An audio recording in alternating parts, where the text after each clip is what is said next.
I found some Japanese lenses that may be the weirdest lenses I ever tested.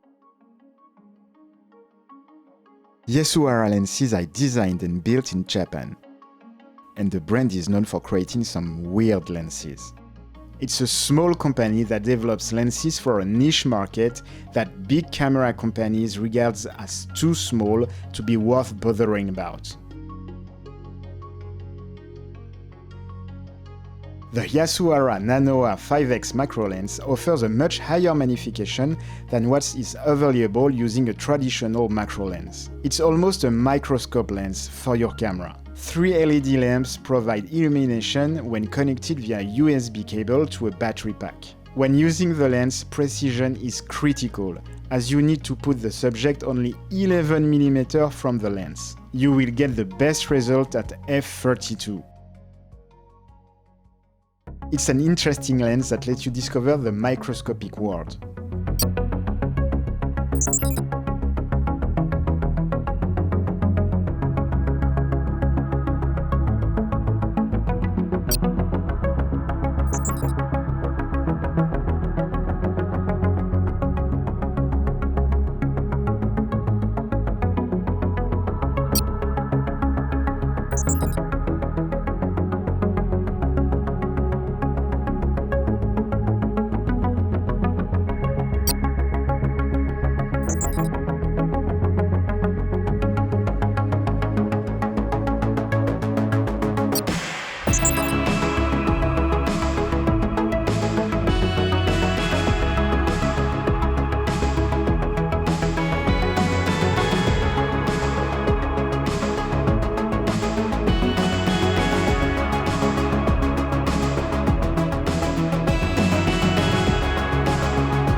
The lens is fun to play with, but it's not a lens that you are going to use every day. So if you are not working on a regular basis with tiny subjects, you should think twice before buying the lens.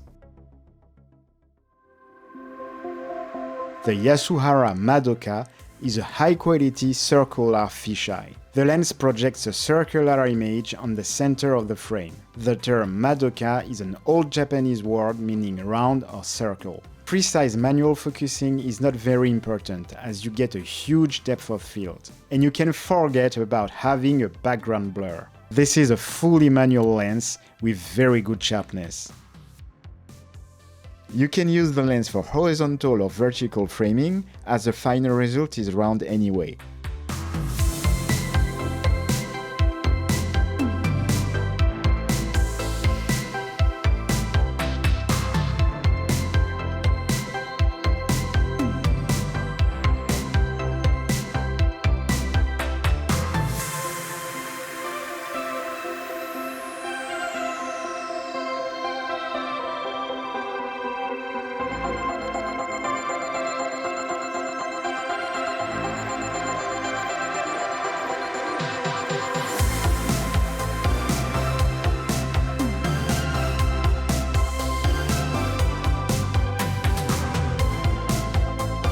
So if you are looking for sharp, circular images and a lightweight, compact, well-built lens, this is a good option.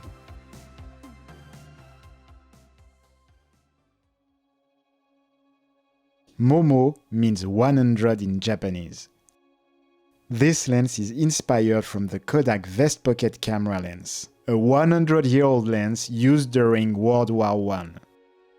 Actually, I adapted the original lens to my camera and reviewed it 5 years ago.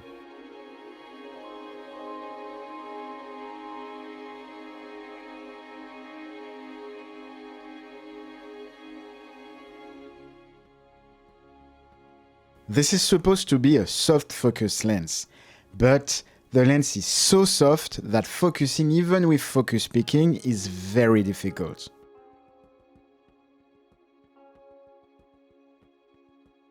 You can see a strong vignetting on the sides.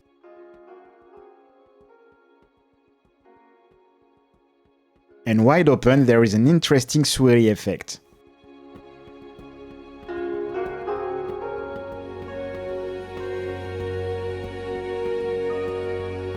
It's a lens that could be interesting for some very specific artistic projects, but pretty useless for most of the modern photo work.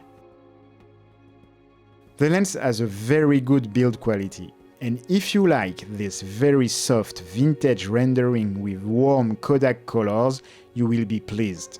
But I still don't get the purpose of this lens.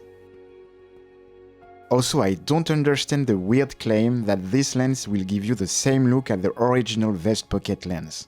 As you can see in my original video, the Vest Pocket lens performs extremely well and is very sharp.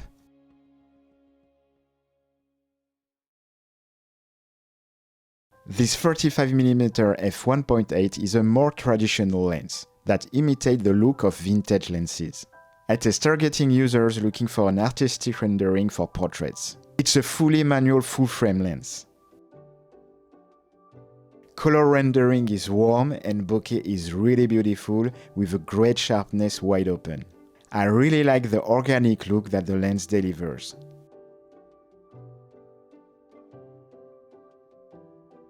I feel it could belong to the family of famous 35mm vintage lenses like the Canon FD f2 or the Konica f2.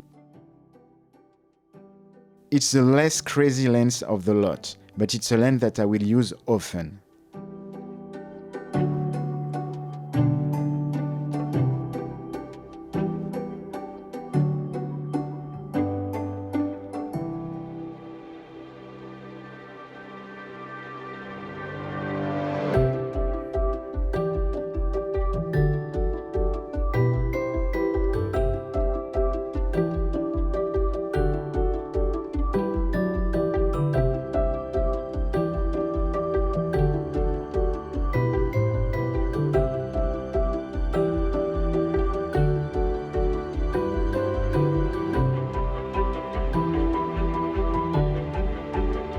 Even if they are not must-have lenses, it's refreshing to see that some small companies still take the risk of creating unique lens designs that can help photographers create some crazy images.